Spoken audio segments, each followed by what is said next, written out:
Chippings with a Chisel, from Twice Told Tales by Nathaniel Hawthorne. Read by Andrew Carr. Passing a summer several years since at Edgartown, on the island of Martha's Vineyard, I became acquainted with a certain carver of tombstones who had traveled and voyaged thither from the interior of Massachusetts in search of professional employment. The speculation had turned out so successful that my friend expected to transmute slate and marble into silver and gold to the amount of at least $1,000 during the few months of his sojourn at Nantucket and the Vineyard. The secluded life and the simple and primitive spirit which still characterizes the inhabitants of those islands, especially of Martha's Vineyard, ensure their dead friends a longer and dearer remembrance than the daily novelty and revolting bustle of the world can elsewhere afford to beings of the past. Yet, while every family is anxious to erect a memorial to its departed members, the untainted breath of ocean bestows such health and length of days upon the people of the Isles as would cause a melancholy dearth of business to a resident artist in that line. His own monument, recording his decease by starvation, would probably be an early specimen of his skill. Gravestones, therefore, have generally been an article of imported merchandise. In my walks through the burial ground of Edgartown, where the dead have lain so long that the soil, once enriched by their decay, has returned to its original barrenness, in that ancient burial ground I noticed much variety of monumental sculpture. The elder stones, dated a century back or more, have borders elaborately carved with flowers, and are adorned with a multiplicity of death's heads, crossbones, scythes, hourglasses, and other lugubrious emblems of mortality, with here and there a winged cherub to direct the mourner's spirit upward. These productions of Gothic taste must have been quite beyond the colonial skill of the day, and were probably carved in London and brought across the ocean to commemorate the defunct worthies of his lonely isle. The more recent monuments are meager slabs of slate in the ordinary style, without any superfluous flourishes to set off the bald inscriptions. But others, and those far the most impressive both to my taste and feelings, were roughly hewn from the gray rocks of the island, evidently by the unskilled hands of surviving friends and relatives. On some, there were merely the initials of a name. Some were inscribed with misspelt prose or rhyme, in deep letters which the moss and wintry rain of many years had not been able to obliterate. These were graves where loved ones slept. It is an old theme of satire, the falsehood and vanity of monumental eulogies. But when affection and sorrow grave the letters with their own painful labor, then we may be sure that they copy from the record on their hearts. My acquaintance, the sculptor, he may share that title with Greenough, since the dauber of signs as a painter as well as Raphael, had found a ready market for all his blank slabs of marble and full occupation in lettering and ornamenting them. He was an elderly man, a descendant of the old Puritan family of Wigglesworth, with a certain simplicity and singleness both of heart and mind which, methinks, is more rarely found among us Yankees than in any other community of people. In spite of his gray head and wrinkled brow, he was quite like a child in all matters save what had some reference to his own business. He seemed, unless my fancy misled me, to view mankind in no other relation than as people in want of tombstones, and his literary attainments evidently comprehended very little either of prose or poetry which had not at one time or other been inscribed in slate or marble. His sole task and office among the immortal pilgrims of the tomb, the duty for which Providence had sent the old man into the world, as it were with a chisel in his hand, was to label the dead bodies, lest their names should be forgotten at the resurrection. Yet he had not failed, within a narrow scope, to gather a few sprigs of earthly and more than earthly wisdom, the harvest of many a grave.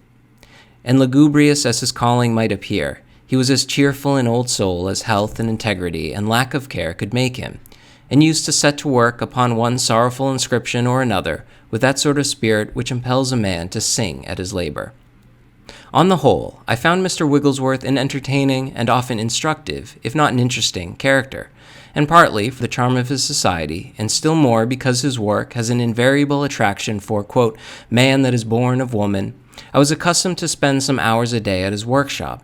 The quaintness of his remarks, and their not infrequent truth, a truth condensed and pointed by the limited sphere of his view, gave a raciness to his talk which mere worldliness and general cultivation would have once have destroyed. Sometimes we would discuss the respective merits of the various qualities of marble, numerous slabs of which were resting against the walls of the shop, or sometimes an hour or two would pass quietly without a word on either side while I watched how neatly his chisel struck out letter after letter of the names of the Nortons, the Mayhews, the Luces, the Daggetts, and other immemorial families of the Vineyard. Often with an artist's pride, the good old sculptor would speak of favorite productions of his skill, which were scattered throughout the village graveyards of New England.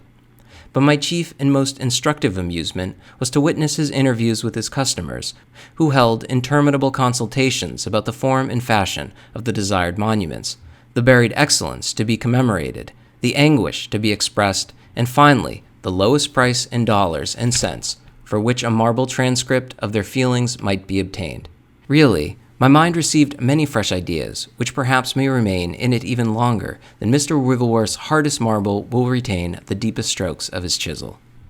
An elderly lady came to bespeak a monument for her first love, who had been killed by a whale in the Pacific Ocean no less than 40 years before. It was singular that so strong an impression of early feeling should have survived through the changes of her subsequent life, in the course of which she had been a wife and a mother, and, so far as could judge, a comfortable and happy woman. Reflecting within myself, it appeared to me that this lifelong sorrow, as, in all good faith, she deemed it, was one of the most fortunate circumstances of her history. It had given an ideality to her mind. It had kept her pure and less earthy than she would otherwise have been by drawing a portion of her sympathies apart from earth. Faithful to the husband of her maturity, and loving him with a far more real affection than she ever could have felt for this dream of her girlhood, there had still been an imaginative faith to the ocean buried, so that an ordinary character had thus been elevated and refined. Her sighs had been the breath of heaven to her soul. The good lady earnestly desired that the proposed monument should be ornamented with a carved border of marine plants intertwined with twisted seashells, such as were probably waving over her lover's skeleton or strewn around it in the far depths of the Pacific. But, Mr. Wigglesworth's chisel being inadequate to the task, she was forced to content herself with a rose hanging its head from a broken stem. After her departure, I remarked that the symbol was none of the most apt. "And yet," said my friend the sculptor, embodying in this image the thoughts that had been passing through my own mind, "that broken rose has shed its sweet smell through 40 years of he good woman's life." It was seldom that I could find such pleasant food for contemplation as in the above instance. None of the applicants, I think, affected me more disagreeably than an old man who came, with his fourth wife hanging on his arm, to bespeak gravestones for the 3 former occupants of his marriage bed. I watched with some anxiety to see whether his remembrance of either were more affectionate than of the other 2, but could discover no symptom of the kind. The 3 monuments were all to be of the same material and form, and each decorated in bas relief with 2 weeping willows, one of these sympathetic trees bending over its fellow, which was to be broken in the mist and rest upon a sepulchral urn. This, indeed, was Mr. Wigglesworth's standing emblem of conjugal bereavement. I shuddered at the great polygamist who had so utterly lost the holy sense of individuality in wedlock that methought he was fain to reckon upon his fingers how many women who had once slept by his side were now sleeping in their graves. There was even, if I wrong him it is no great matter, a glance sidelong at his living spouse, as if he were inclined to drive a thriftier bargain by bespeaking 4 gravestones in a lot. I was better pleased with the rough old whaling captain, who gave directions for a broad marble slab divided into 2 compartments, one of which was to contain an epitaph of his deceased wife, and the other to be left vacant till death should engrave his own name there. As is frequently the case among the whalers of Martha's Vineyard, so much of this storm-beaten widower's life had been tossed away on distant seas that out of 20 years of matrimony he had spent scarce 3, and those at scattered intervals, beneath his own roof. Thus, the wife of his youth, though she died in his and her declining age, retained the bridal dewdrops fresh around her memory. My observations gave me the idea, and Mr. Wigglesworth confirmed it, that husbands were more faithful in setting up memorials to their dead wives than widows to their dead husbands. I was not ill-natured enough to fancy that women less than men feel so sure of their own constancy as to be willing to give a pledge of it in marble. It is more probably the fact that, while men are able to reflect upon their lost companions as remembrances apart from themselves, women, on the other hand, are conscious that a portion of their being has gone with the departed whithersoever he is gone. Soul clings to soul. the living dust has a sympathy with the dust of the grave, and by the very strength of that sympathy, the wife of the dead shrinks the more sensitively from reminding the world of its existence. The link is already strong enough. It needs no visible symbol, and, though a shadow walks ever by her side, and the touch of a chill hand is on her bosom, yet life, and perchance its natural yearnings, may still be warm within her, and inspire her with new hopes of happiness. Then would she mark out the grave, the scent of which would be perceptible on the pillow of the second bridal? No, but rather level its green mound with the surrounding earth, as if, when she dug up again her buried heart, the spot had ceased to be a grave. Yet, in spite of these sentimentalities, I was prodigiously amused by an incident of which I had not the good fortune to be a witness, but which Mr. Wigglesworth related with considerable humor. A gentlewoman of the town, receiving news of her husband's loss at sea, had bespoken a handsome slab of marble, and came daily to watch the progress of my friend's chisel. One afternoon, when the good lady and the sculptor were in the very midst of the epitaph, which the departed spirit might have been greatly comforted to read, who should walk into the workshop but the deceased himself, in substance as well as spirit? He had been picked up at sea, and stood in no present need of tombstone or epitaph. And how, inquired I, did his wife bear the shock of joyful surprise? Why, said the old man, deepening the grin of a death's head on which the chisel was just then employed, I really felt for the poor woman. It was one of my best pieces of marble, and to be thrown away on a living man. A comely woman with a pretty rosebud of a daughter came to select a gravestone for a twin daughter who had died a month before. I was impressed with the different nature of their feelings for the dead. The mother was calm and woefully resigned, fully conscious of her loss, as of a treasure which she had not always possessed, and therefore had been aware that it might be taken from her. But the daughter evidently had no real knowledge of what death's doings were. Her thoughts knew, but not her heart. It seemed to me that by the print and pressure which the dead sister had left upon the survivor's spirit, her feelings were almost the same as if she still stood side by side and arm in arm with the departed, looking at the slabs of marble, and once or twice she glanced around with a sunny smile, which, as its sister smile had faded forever, soon grew confusedly overshadowed. Perchance her consciousness was truer than her reflection. Perchance her dead sister was a closer companion than in life. The mother and daughter talked a long while with Mr. Wigglesworth about a suitable epitaph, and finally chose an ordinary verse of ill-matched rhymes which had already been inscribed upon innumerable tombstones. But when we ridicule the triteness of monumental verses, we forget that sorrow reads far deeper in them than we can, and finds a profound and individual purport in what seems so vague and inexpressive unless interpreted by her. She makes the epitaph anew, though the selfsame words may have served for 1,000 graves. And yet, said I afterward to Mr. Wigglesworth, they might have made a better choice than this. While you were discussing the subject, I was struck by at least a dozen simple and natural expressions from the lips of both mother and daughter. One of these would have formed an inscription equally original and appropriate. No, no, replied the sculptor, shaking his head. There's a good deal of comfort to be gathered from these little old scraps of poetry, and so I always recommend them in preference to any newfangled ones, and somehow they seem to stretch to suit a great grief and shrink to fit a small one. It was not seldom that ludicrous images were excited by what took place between Mr. Wigglesworth and his customers. A shrewd gentlewoman who kept a tavern in the town was anxious to obtain 2 or 3 gravestones for the deceased members of her family, and to pay for these solemn commodities by taking the sculptor to board. Hereupon, a fantasy arose in my mind of good Mr. Wigglesworth sitting down to dinner at a broad, flat tombstone, carving one of his own plump little marble cherubs, gnawing a pair of crossbones, and drinking out of a hollow death's head, or perhaps a lacrimatory vase or sepulchral urn, while his hostess's dead children waited on him at the ghastly banquet. On communicating this nonsensical picture to the old man, he laughed heartily and pronounced my humor to be of the right sort. I have lived at such a table all my days, said he, and eaten no small quantity of slate and marble. Hard fare, rejoined I, smiling, but you seem to have found it excellent of digestion, too.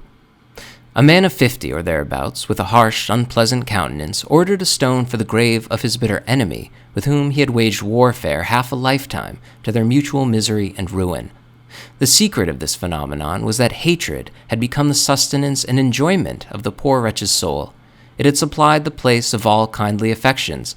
It had been really a bond of sympathy between himself and the man who shared the passion, and when its object died, the unappeasable foe was the only mourner for the dead. he expressed a purpose of being buried side by side with his enemy. "I doubt whether the dust will mingle," remarked the old sculptor to me, for often there was an earthiness in his conceptions. "Oh yes," replied I, who had mused long upon the incident, "and when they rise again, these bitter foes may find themselves dear friends. Methinks what they mistook for hatred was but love under a mask." A gentleman of antiquarian propensities provided a memorial for an Indian of Chappaquiddick, one of the few of untainted blood remaining in that region, and said to be a hereditary chieftain descended from the sachem who welcomed Governor Mayhew to the Vineyard. Mr. Wigglesworth exerted his best skill to carve a broken bow and scattered sheaf of arrows in memory of the hunters and warriors whose race was ended here, but he likewise sculpted a cherub to denote that the poor Indian had shared the Christian's hope of immortality. "Why," observed I, taking a perverse view of the winged boy and the bow and arrows, "it looks more like Cupid's tomb than an Indian chief's." "You talk nonsense," said the sculptor, with the offended pride of art. He then added with his usual good nature, "How can Cupid die when there are such pretty maidens in the vineyard?" "Very true," answered I, and for the rest of the day I thought of other matters than tombstones.